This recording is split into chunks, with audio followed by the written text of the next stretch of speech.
What's going on, Kaiju fans, and welcome back to a brand new episode on my channel. As always, I'm Jay, and today, guys, I am going to be reviewing Godzilla vs. Kong. I saw it in theaters, I saw it on HBO Max, and it is currently available for both venues, of course, if you haven't seen it. And guys, before I delve into the story or any of the details, my likes, dislikes, and whatnot, if you haven't seen the film and you don't want to be spoiled, you've been forewarned because I will dive into some spoilers, possibly light, possibly heavy, including some key plot points. So if you know you don't want to be spoiled, go watch the film, come back. But if none of that bothers you, let's jump into my review of Godzilla vs. Kong.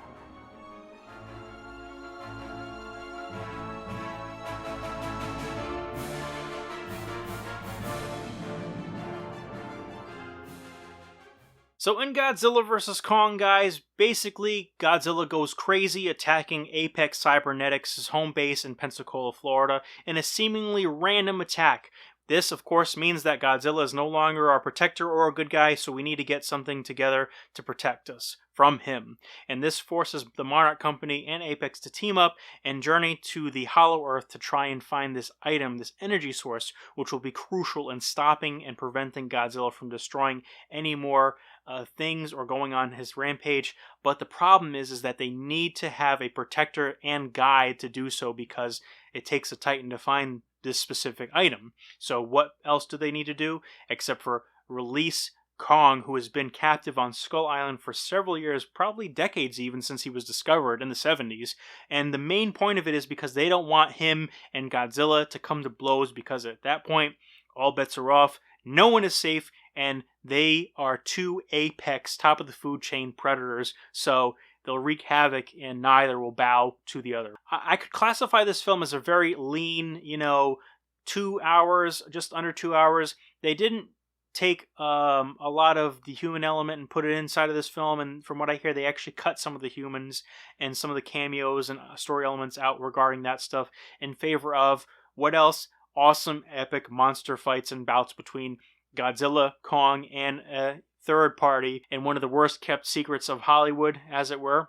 Hint, hint, it's not Mechagodzilla.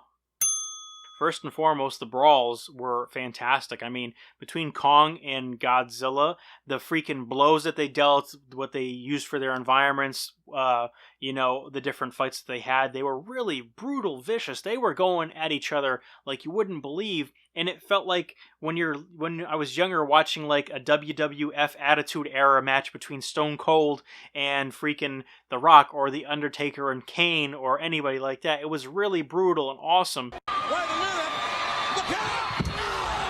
Next, one of the biggest story elements is the fact that Kong has this kinship with this young girl named Gia, who is one of the last of the Skull Island kind of tribe, as it were, at least from what I've read up on. And just the fact that they were able to give Kong this kind of ability to communicate with the sign language, I was like, oh my god, that adds such another layer to it. And of course you can tell what Godzilla and King Kong are kind of thinking by their facial expressions, but the fact that Kong was able to actually emote, and you can actually literally translate what he's talking about and have a nice clear communication between him and a human character, was genius. I'm quite frankly, I'm surprised that none of that stuff really happened in the previous films, other than him being mesmerized by these blonde women that he was trying to grab and save, or all these other things. And it really comes in handy when G is able to kind of come through and explain to Kong some things. Some might say it's convenient, but I think that it's very, very smart, and I think it really works well inside of this film especially. Then another huge thing, I love the Ghidorah connection, because in this film, obviously, like I said, the big bad at the end of it is Mechagodzilla, but the nice twist on it is the fact that you got Ghidorah's mind being used to kind of control and used to pilot the actual shell of Mechagodzilla itself, because apparently Apex got their hands on not one but two skulls, I believe. Correct me if I'm wrong down in the comments. One's inside of the Mechagodzilla, the other one is used to pilot. It's like the hub, as it were.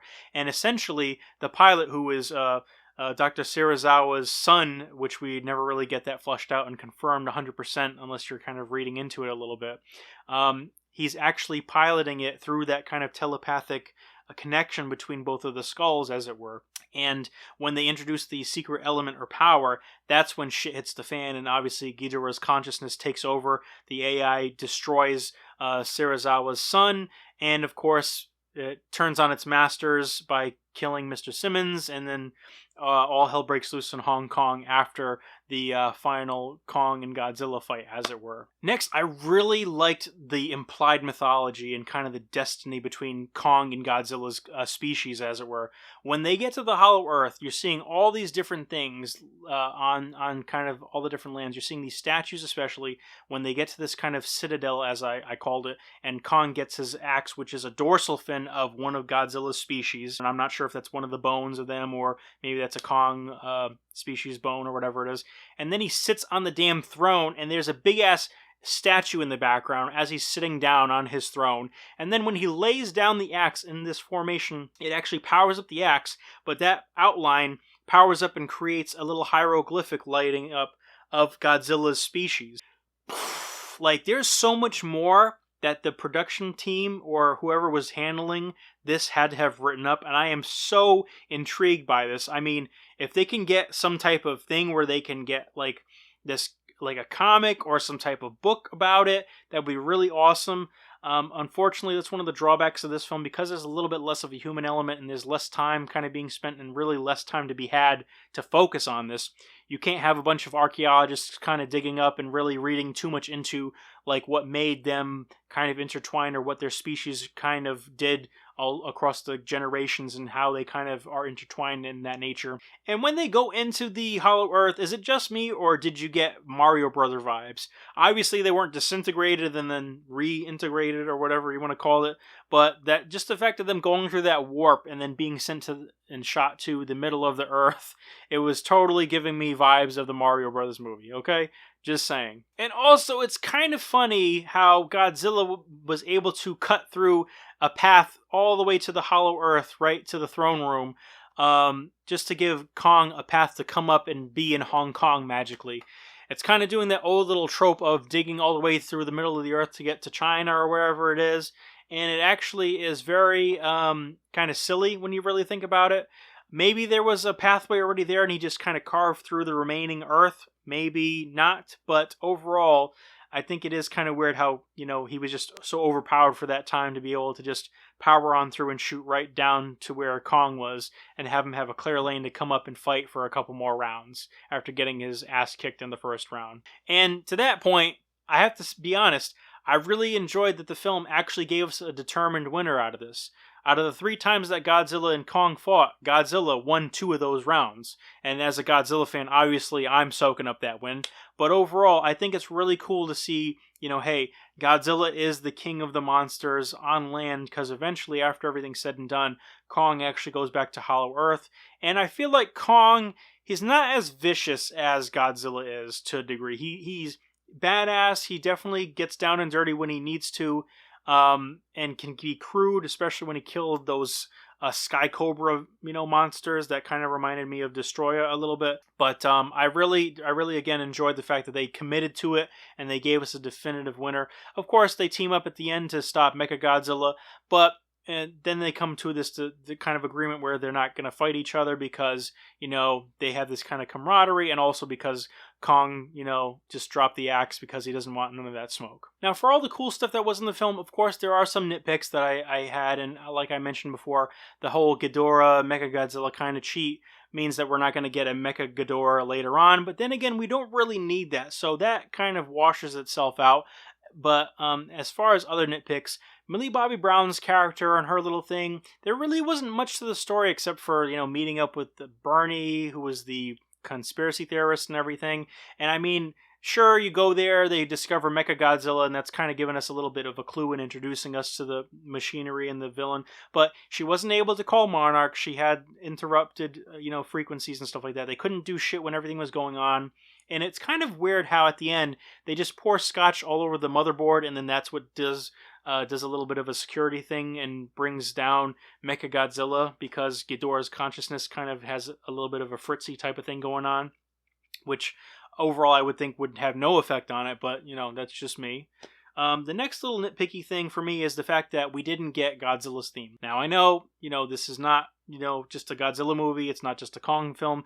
But if we were to have gotten some awesome plays on the original themes for Godzilla and Kong, like just to come kind of be like entrance music to kind of build them up, like the camera shows both of them, then you see Godzilla, his theme starts playing and rumbling, and then you cut to Kong and his themes kind of going and rumbling. That would have been awesome. Overall, Junkie XL's music is awesome, but because I was spoiled with the last Godzilla film and Bear McCreary's awesome rendition of the original Godzilla theme, I felt a little spoiled with that film. Just saying, it's very noticeable, so if they could have worked that in there and squeezed it in there, that would have heightened things a little bit more to the epicness. Speaking of epicness, the fights are really awesome in this. They are probably the best that they've ever looked, but I don't feel like the stakes are there. Whereas in like King of the Monsters, Godzilla's stakes were really high because he hit his pinnacle villain in Ghidorah, who really was a formidable opponent. And, they went at it quite a few times, and nothing quite mounts or builds up like the last fight in the original Godzilla film of this series, or the ending to, again, King of the Monsters, in my opinion, because the stakes were high. There was kind of a ticking clock, or kind of this impending suspense to see who's going to come out on top and who's going to win this thing and everything like that. And I feel like that really wasn't that much over here, because yeah, we get Godzilla beating Kong, but then, him and Kong kind of whoop ass on Mechagodzilla, which we knew was going to happen. And it almost feels like Mechagodzilla is kind of dispatched with pretty fast, fairly fast, if I'm going to be honest. Pretty fast in general, when compared to Ghidorah, especially with the build-up and the things that happen at the end of that. But I digress. And let's face it, I think the real injustice for me was not having been able to go and see this in IMAX, because my local IMAX theater is actually closed, unfortunately. So that would have just made it that much better to see it in theaters in an IMAX format, because it's two huge titans going at it, and I didn't get that. But who knows, maybe I'll get it on, a run if they end up releasing it again, if things are lifted with the pandemic and restrictions. But we shall see. Overall, guys, this Godzilla vs. Kong film was fantastic, and it is a great fourth entry in the series. Of course, you're going to have to see it because it's the fourth entry in this fantastic modern contemporary monsterverse that Legendary Pictures has done.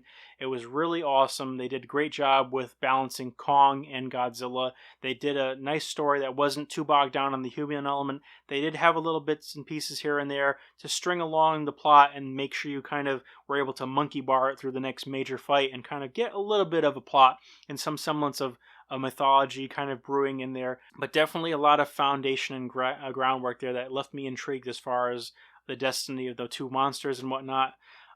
Overall, they had some awesome callbacks to the previous films, which I didn't really mention too much on. It was a fun ride. It wasn't overstaying its welcome. It knew what it was. It was awesome. Not quite as epic as I wanted it to be, but still awesome nonetheless, and I highly recommend it. Right now, how I'm feeling, I'd put Godzilla King of the Monsters, Godzilla vs. Kong, Kong Skull Island, and then the original Godzilla film out of this series. Well, guys, that does it for me on the Godzilla vs. Kong review. What did you guys think? Let me know down in the comments below of your favorite moments or your favorite entry in the Legendary Monsterverse series. Was it this one, or was it one of the other three that I mentioned? Guys, if you dug the video, like, comment, and subscribe. And if you are subbed, hit that bell button. That way you never miss a moment of my content. And guys, until next time, as always, I'm Jay. So take care, and bye.